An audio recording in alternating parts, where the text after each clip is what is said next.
Assalamualaikum warahmatullahi wabarakatuh. Perkenalkan, nama saya Nabila Halisa Fauzi dari kelas B dengan nomor urut 26. Di sini saya akan mempresentasikan hasil dari mini skripsi saya untuk memenuhi tugas pada mata kuliah MPK Kualitatif dengan judul Gaya Kepemimpinan dalam Meningkatkan Kinerja Karyawan pada Divisi Corporate Communication di PT Lipo Karawaci Tbk. Selanjutnya pertama ada bab 1 yaitu pendahuluan, terdapat latar belakang masalah. Pemimpin menurut Hersey dan Blanchard merupakan seseorang yang bisa mempengaruhi orang lain atau kelompok untuk melakukan kerja maksimal yang telah ditetapkan sesuai dengan tujuan organisasi. Morgan menjabarkan 3 macam peran pemimpin yang sering disebut sebagai 3A, yaitu yang pertama ada aligning, yaitu menyalahkan semangat pekerja dengan tujuan individunya.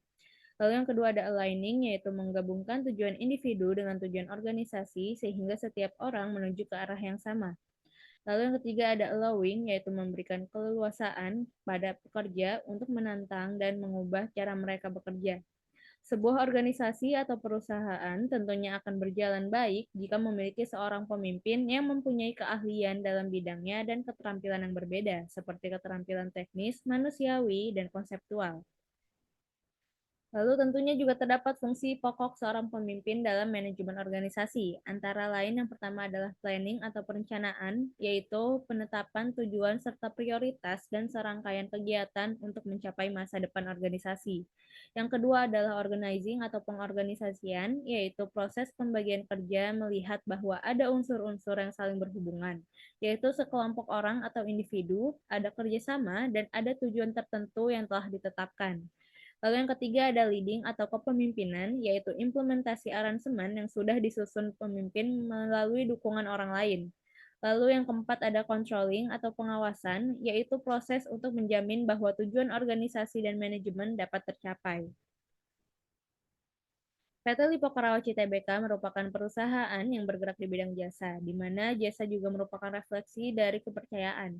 Lipo Karawaci menekankan dan memperhatikan kepercayaan terhadap pelanggan, karyawan, dan pihak ketiga yang berkaitan dalam menjalankan kegiatan usahanya. Lipo Karawaci juga sudah berhasil mengembangkan bisnisnya mulai dari bisnis properti, mall, hotel, dan leisure, hingga bisnis rumah sakit selama lebih dari 20 tahun, sehingga Lipo Karawaci memiliki brand recognition yang sangat kuat sebagai perusahaan terkemuka di Indonesia. Sejalan dengan pesatnya perkembangan industri properti, Lipo Karawaci tentunya didukung oleh para karyawan yang berasal dari beragam lingkup budaya. Semakin berkembangnya Lipo Karawaci, maka semakin besar pula kinerja yang harus dimaksimalkan oleh para karyawannya untuk menunjang pencapaian tujuan perusahaan. Kinerja karyawan yang baik tentunya dapat dilihat pula dari bagaimana seorang pemimpin perusahaan menerapkan gaya kepemimpinannya kepada karyawannya. Lalu fokus penelitian dalam miniskripsi ini adalah apakah gaya kepemimpinan yang diterapkan oleh pemimpin divisi corporate communication dalam upaya meningkatkan kinerja karyawan di PT Lipo Karawaci Tbk. Dan tujuan dari penelitian ini adalah untuk mengetahui gaya kepemimpinan yang diterapkan oleh pemimpin divisi corporate communication dalam upaya meningkatkan kinerja karyawan di PT Lipo Karawaci Tbk. Lalu terdapat 2 fokus manfaat penelitian. Yang pertama adalah manfaat penelitian akademis. Hasil dari penelitian ini diharapkan dapat bermanfaat untuk kajian ilmu komunikasi serta menambah pengetahuan mengenai gaya kepemimpinan dan bisa menerapkan teori-teori yang diperoleh dalam bidang komunikasi organisasi.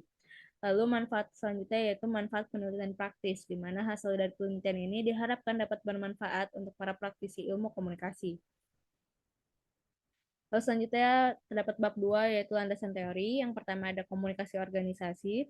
Komunikasi organisasi menurut Kas dan Kan merupakan arus informasi, pertukaran informasi, dan pemindahan makna di dalam suatu organisasi.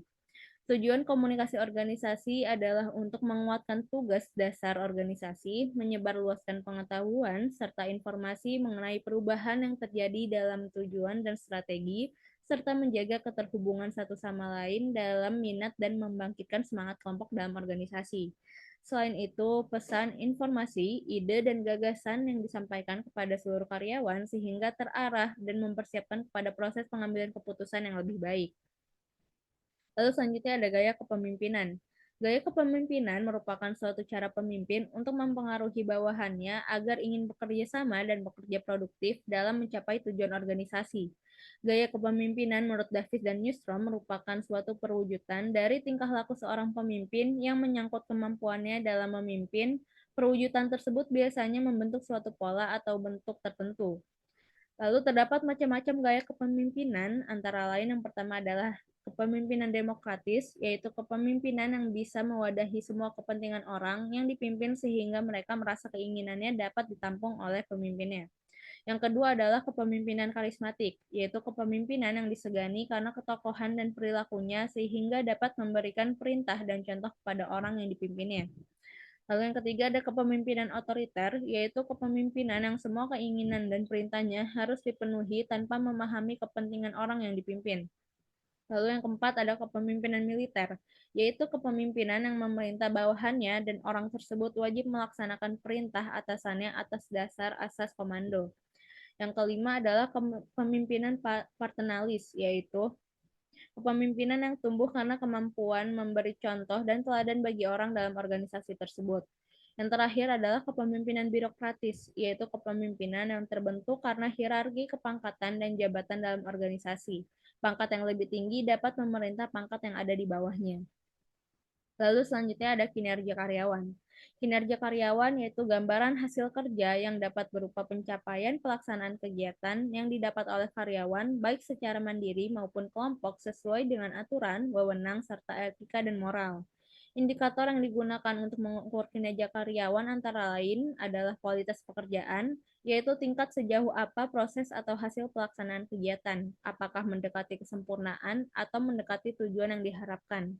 Yang kedua adalah kuantitas pekerjaan, yaitu jumlah yang dihasilkan dalam pelaksanaan pekerjaan atau kegiatannya. Lalu yang ketiga adalah ketepatan waktu, yaitu sejauh mana suatu kegiatan diselesaikan pada waktu yang dikehendaki dengan memperhatikan koordinasi output lainnya. Selanjutnya di sini terdapat tabel penelitian terdahulu yang dijadikan referensi untuk penelitian saat ini.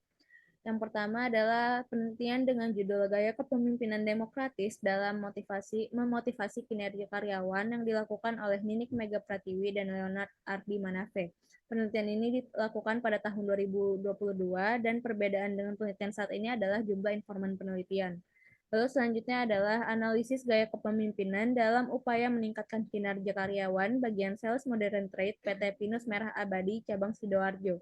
Penelitian ini dilakukan oleh Dewi Alfiana, Haryono, dan Eni Istanti. Penelitian ini dilakukan tahun 2021 dan dengan perbedaan yaitu jumlah informan penelitian.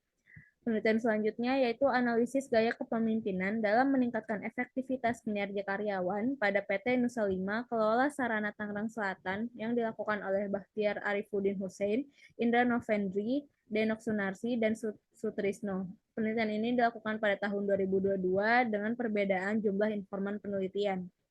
Lalu penelitian selanjutnya ada analisis gaya kepemimpinan dalam mengembangkan kinerja karyawan pada PT Shat Global Indonesia, Kota Jakarta Selatan. Penelitian ini dilakukan oleh Ading Sunarto dan Ahmad Rapiki. Penelitian ini dilakukan tahun 2022 dengan perbedaan yaitu jumlah informan penelitian. Selanjutnya ada pengaruh gaya kepemimpinan, budaya organisasi, dan motivasi kerja terhadap kinerja pegawai pemerintah daerah Provinsi Gorontalo yang dilakukan oleh Dinarwati pada tahun 2021. Perbedaan dengan penelitian saat ini adalah jumlah informan penelitian. Selanjutnya ada analisis pengaruh gaya kepemimpinan dan motivasi terhadap kinerja karyawan PT Kimia Farma Tbk. Penelitian ini dilakukan oleh M. Ardinufi Hashim, Muhammad Azhari Kartiwa, Riana Kusumawati, dan Siska Nuraini yang dilakukan pada tahun 2021. Perbedaan pada penelitian saat ini adalah jumlah informan penelitian. Selanjutnya adalah analisis gaya kepemimpinan terhadap kinerja tim para The Perfect Planner Wedding Organizer Medan yang dilakukan oleh Anissa Angeli Prayogi, Tasya Holiha, Nur Hasrat Laila, dan Yasmin Nabilah Faisal yang dilakukan pada tahun 2021. Perbedaan dengan penelitian saat ini adalah jumlah informan penelitian. Selanjutnya adalah analisis hubungan gaya kepemimpinan dan loyalitas dengan kinerja karyawan pada bengkel mobil Rewin Motor Service yang dilakukan oleh Muhammad Zainul Abidin dan Sri Lestari pada tahun 2022. Perbedaan dengan penelitian saat ini adalah jumlah informan penelitian. Selanjutnya adalah pengaruh gaya kepemimpinan transformasional dan kompensasi finansial terhadap kinerja karyawan PT Traya Tirta Cisadane yang dilakukan oleh S. Tika Paramitasani, Yola Komala, Feimi Damayanti, dan Denny Hadisaputra yang dilakukan pada tahun 2021. Perbedaan dengan penelitian saat ini adalah jumlah informan penelitian. Selanjutnya, penelitian dengan judul Pengaruh Gaya Kepemimpinan dan Motivasi Kerja Terhadap Kinerja Karyawan pada PT Sanigale Songjaya yang dilakukan oleh Adrianus Parenden, ST Hatija, dan Lina Mariana pada tahun 2022 dengan perbedaan yaitu jumlah informan penelitian. Lalu variabel pada penelitian ini adalah variabel yang digunakan adalah gaya kepemimpinan. Selanjutnya, bab 3 yaitu metode penelitian. Yang pertama ada paradigma penelitian. Paradigma penelitian kualitatif berakar pada antropologi budaya dan sosiologi Amerika. Maksud dari penelitian kualitatif adalah untuk memahami situasi, peristiwa, peran, kelompok, atau interaksi sosial tertentu. Lalu selanjutnya ada pendekatan penelitian. Pada penelitian ini menggunakan pendekatan penelitian kualitatif untuk mendeskripsikan gaya kepemimpinan. Pendekatan penelitian kualitatif merupakan penelitian yang mengandalkan data teks dan gambar serta memiliki langkah-langkah unik dalam menganalisis datanya.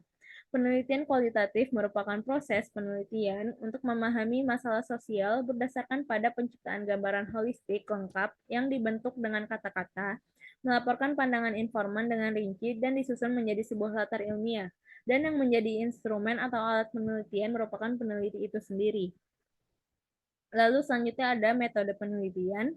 Di dalam penelitian ini menggunakan jenis penelitian deskriptif dengan pendekatan kualitatif karena akan menjelaskan bagaimana gaya kepemimpinan yang diterapkan oleh pemimpin divisi corporate communication dalam meningkatkan kinerja karyawan di PT Lipo Karawaci Tbk. Lalu selanjutnya ada teknik penarikan informan. Teknik penarikan informan yang sering digunakan dalam penelitian kualitatif menggunakan purposive sampling atau snowball sampling. Purposive sampling merupakan teknik pengambilan sampel yang mempertimbangkan hal-hal tertentu dalam pengambilan sampelnya. Sedangkan snowball sampling merupakan jumlah informan yang sedikit kemudian berkembang menjadi banyak karena kebutuhan informasi yang lebih spesifik dan lebih banyak. Dalam penelitian ini menggunakan teknik penarikan informan dengan purposive sampling dengan mempertimbangkan beberapa hal atau kriteria, antara lain yang pertama adalah pimpinan yang membawahi langsung divisi corporate communication di PT Lipo Karawaci, lalu yang kedua adalah karyawan yang termasuk ke dalam divisi corporate communication di PT Lipo Karawaci. Lalu metode pengumpulan data yang dilakukan dalam penelitian kualitatif ini dapat menggunakan observasi, wawancara, dokumen, dan materi yang berupa audiovisual digital. Pada penelitian ini, metode pengumpulan data yang digunakan adalah wawancara dengan Kepala Divisi Corporate Communication dan 5 karyawan lainnya yang tergabung dalam Divisi Corporate Communication di PT Lipo Karawaci Tbk. Untuk keabsahan data, uji keabsahan data dalam penelitian ini menggunakan teknik penguji validitas dan reliabilitas dalam penelitian kualitatif. Yang pertama adalah triangulasi data, yaitu pengecekan data dari berbagai sumber dengan berbagai cara serta waktu. Terdapat 3 jenis triangulasi data. Yang pertama adalah triangulasi sumber dengan menggunakan sumber teori yang berbeda dan dari banyak sumber. Lalu yang kedua adalah triangulasi teknik dengan menggunakan lebih dari satu teknik atau ganda. Lalu yang ketiga adalah triangulasi waktu dengan bertahap dan dalam kurun waktu yang cukup lama. Lalu yang kedua adalah pengamatan terus-menerus dengan melakukan observasi lebih tekun. Yang ketiga adalah membicarakan atau mendiskusikan dengan orang lain yang diperkirakan kompeten untuk berdiskusi tentang subjek yang diteliti. Lalu metode analisis data yang digunakan dalam penelitian kualitatif ini terdapat 3 cara, yaitu ada reduksi data, penyajian data, dan penarikan kesimpulan. Reduksi data mengacu kepada proses pemilihan, pengkodaan, dan pengkategorian data. Cara reduksi data antara lain melakukan seleksi ketat atas data, membuat ringkasan, dan menggolongkannya ke dalam pola yang lebih luas. Penyajian data merupakan kegiatan pengumpulan informasi lalu disusun sehingga memberikan kemungkinan akan adanya penarikan kesimpulan dan pengambilan tindakan. Bentuk penyajian data kualitatif antara lain adalah teks naratif dan matriks, grafik, jaringan, dan bagan. Pada penelitian ini, analisis data kualitatif yang digunakan adalah dengan penyajian data yang bersumber dari hasil wawancara yang dilakukan. Lalu keterbatasan dalam penelitian ini adalah terbatasnya informan yang akan diteliti karena hanya mewawancarai Kepala Divisi Corporate Communication dan 5 karyawan yang termasuk ke dalam Divisi Corporate Communication di PT Lipo Karawaci Tbk. Lalu untuk kelemahan penelitian ini adalah data yang digunakan hanya dari hasil wawancara dengan Kepala Divisi Corporate Communication dan 5 karyawan yang termasuk ke dalam Divisi Corporate Communication di Lipo Karawaci Tbk. Sekian yang dapat saya presentasikan, kurang lebihnya mohon maaf. Wassalamualaikum warahmatullahi wabarakatuh.